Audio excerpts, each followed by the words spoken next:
ನಮಸ್ಕಾರ ಫ್ರೆಂಡ್ಸ್, ಹೇಗಿದ್ದೀರಾ? ನಾನು ಚೆನ್ನಾಗಿದ್ದೇನೆ. ನೀವು ಸಹ ಚೆನ್ನಾಗಿದ್ದೀರಿ ಅಂತ ಅಂದ್ಕೊಳ್ತಾ ಅಪ್ಪು ಫ್ಯಾನ್ ಸ್ಮಿತಾ ಕಿಚನ್ಗೆ ಸ್ವಾಗತ. ಇವತ್ತು ನಾನು ಅಂಗನವಾಡಿಯಲ್ಲಿ ಕೊಡ್ತಾ ಇರುವಂತಹ ಪುಷ್ಟಿ ಪೌಡರಿಂದ ಲಡ್ಡು ಹೇಗೆ ಮಾಡೋದು ಅಂತ ಹೇಳ್ಕೊಡ್ತಾ ಇದ್ದೇನೆ. ಬನ್ನಿ ಫ್ರೆಂಡ್ಸ್, ನೋಡೋಣ. ನಾನು ಈ ಕಪ್ಪಲ್ಲಿ 3 ಕಪ್ ಆಗುವಷ್ಟು ಪೌಡರನ್ನು ತೆಗೆದುಕೊಂಡಿದ್ದೇನೆ.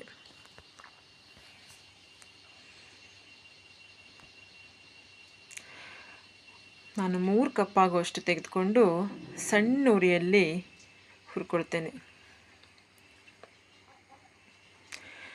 ಫ್ರೆಂಡ್ಸ್, ಇದು ನಾವು ಸಣ್ಣ ಉರಿಯಲ್ಲಿ ಹುರ್ಕೊಳ್ಬೇಕು. ನಾವು ಸ್ವಲ್ಪ ದೊಡ್ಡ ಉರಿ ಇಟ್ಕೊಂಡ್ರು ಅಂದರೆ ಅದು ತಳ ಹಿಡಿದು ಬಿಡುತ್ತೆ. ಅದಕ್ಕಾಗಿ ಸಣ್ಣ ಉರಿಯಲ್ಲಿ ಹುರ್ಕೊಳ್ಬೇಕು.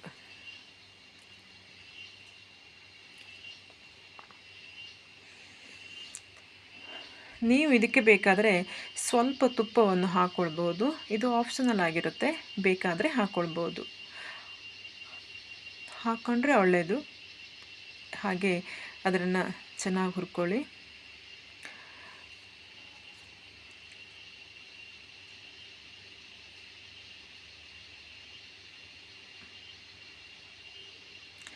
ಇದನ್ನು ನಾವು ಸಣ್ಣ ಉರಿಯಲ್ಲಿ ಚೆನ್ನಾಗಿ ಹುರ್ಕೊಳ್ಬೇಕು.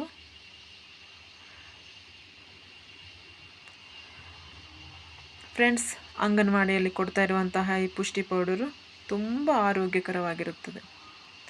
ಮಕ್ಕಳಿಗೆ ನಾವು ಇದರಲ್ಲಿ ಲಡ್ಡು ಅಷ್ಟೇ ಅಲ್ಲದೆ ಬೇರೆ ಬೇರೆ ತಿಂಡಿಯನ್ನು ಮಾಡಿಕೊಡ್ಬೋದು.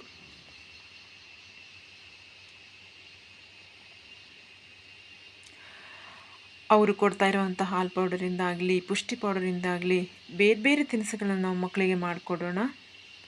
ಅವರು ಅದನ್ನು ತುಂಬ ಇಷ್ಟಪಟ್ಟು ತಿಂತಾರೆ ಮತ್ತು ಆರೋಗ್ಯಕರವಾಗಿಯೂ ಇರುತ್ತೆ.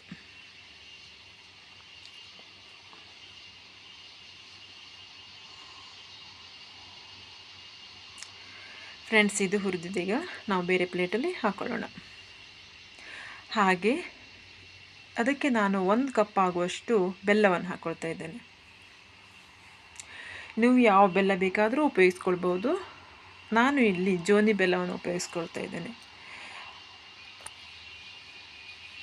ಜೋನಿ ಬೆಲ್ಲದಿಂದ ಲಡ್ಡು ಆಗಿರಲಿ ಯಾವುದೇ ತಿಂಡಿ ಆಗಿರಲಿ ತುಂಬ ಚೆನ್ನಾಗಿ ಬರ್ತದೆ.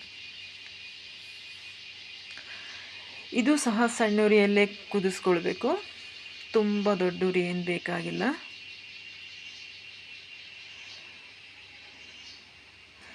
ಇದು ಸಣ್ಣ ಉರಿಯಲ್ಲಿ ಕುದೀತಾ ಇದಕ್ಕೆ ನಾವು ಒಂದು ಅರ್ಧ ಕಪ್ ಆಗುವಷ್ಟು, ಅರ್ಧ ಅಥವಾ ಒಂದು 3/4 ಕಪ್ ಆಗುವಷ್ಟು ಕಾಯಿ ತುರಿಯನ್ನು ಹಾಕ್ಕೊಳ್ಬೇಕು. ಅರ್ಧದಿಂದ 3/4 ಕಪ್ ಆಗುವಷ್ಟು ಕಾಯಿ ತುರಿಯನ್ನು ಹಾಕ್ಕೊಳ್ಬೇಕು.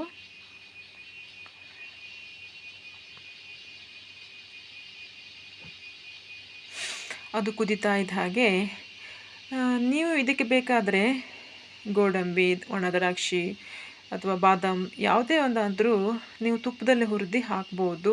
ಇದು ಆಪ್ಷನಲ್ ಆಗಿರುತ್ತೆ, ಬೇಕಾದರೆ ಹಾಕ್ಕೊಳ್ಬೋದು. ನಾನು ಇಲ್ಲಿ ನಮ್ಮ ಮನೆಯಲ್ಲೇ ಶೇಂಗಾವನ್ನು ಹುರಿದು ಅದನ್ನು ಕ್ಲೀನ್ ಮಾಡಿ ಇಟ್ಕೊಂಡಿರುವಂತಹ ಶೇಂಗಾವನ್ನು ನಾನಿಲ್ಲಿ ಹಾಕ್ಕೊಳ್ತಾ ಇದ್ದೇನೆ.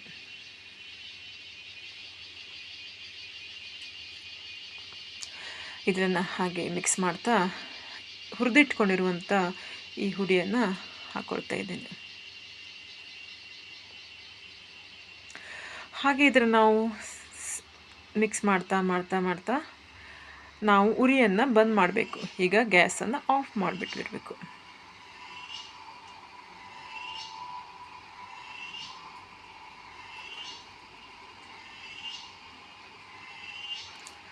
ಹಾಗೆ ಇದು ಒಂದು ಲಡ್ಡು ಮಾಡುವ ಹದಕ್ಕೆ ಬಂದಿರುತ್ತೆ. ಈಗ ನೋಡಿ, ಇದು ಲಡ್ಡು ಮಾಡುವ ಹದಕ್ಕೆ ಬಂದಿರುತ್ತೆ. ಆವಾಗ ನಾವು ಅದಕ್ಕೆ ಕೈಗೆ ಸ್ವಲ್ಪ ತುಪ್ಪ ಅಥವಾ ಎಣ್ಣೆ ಏನೇ ಆದರೂ ಸಹ ಅದನ್ನು ನಾವು ಸ್ವಲ್ಪ ಸವರ್ಕೊಂಡು ನಾವು ಲಡ್ಡು ಮಾಡಬೇಕು. ನೋಡಿ ಫ್ರೆಂಡ್ಸ್, ಲಡ್ಡು ಮಾಡುವಾಗ ನೋಡಿ, ಲಡ್ಡು ತುಂಬ ಚೆನ್ನಾಗಿ ಬಂದಿದೆ. ನೋಡಿ, ಬಿಸಿ ಬಿಸಿ ಇರೋದ್ರಿಂದ ಸ್ವಲ್ಪ ಲಡ್ಡು ಮಾಡುವ ಕಷ್ಟ ಆಗ್ಬೋದು, ಆದರೆ ತುಂಬ ಚೆನ್ನಾಗಿ ಬಂದಿದೆ ಲಡ್ಡು.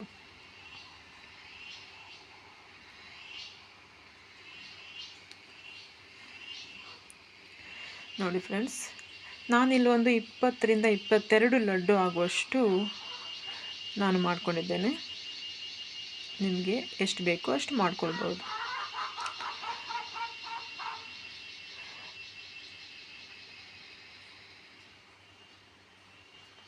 ನಿಮಗೆ ಎಷ್ಟು ಲಡ್ಡು ಬೇಕಾಗುತ್ತೋ ಅಷ್ಟು ದೊಡ್ಡ ಲಡ್ಡು ಮಾಡ್ಕೊಳ್ಬೋದು. ನೋಡಿ ಫ್ರೆಂಡ್ಸ್, ಸ್ವಲ್ಪ ಬಿಸಿ ಇರೋದ್ರಿಂದ ಲಡ್ಡು ಮಾಡಬೇಕಾದ್ರೆ ಸ್ವಲ್ಪ ಕಷ್ಟ ಆಗ್ತದೆ, ಆದರೆ ತುಂಬ ಚೆನ್ನಾಗಿ ಲಡ್ಡು ಬರ್ತಾ ಇರುತ್ತೆ. ನೋಡಿ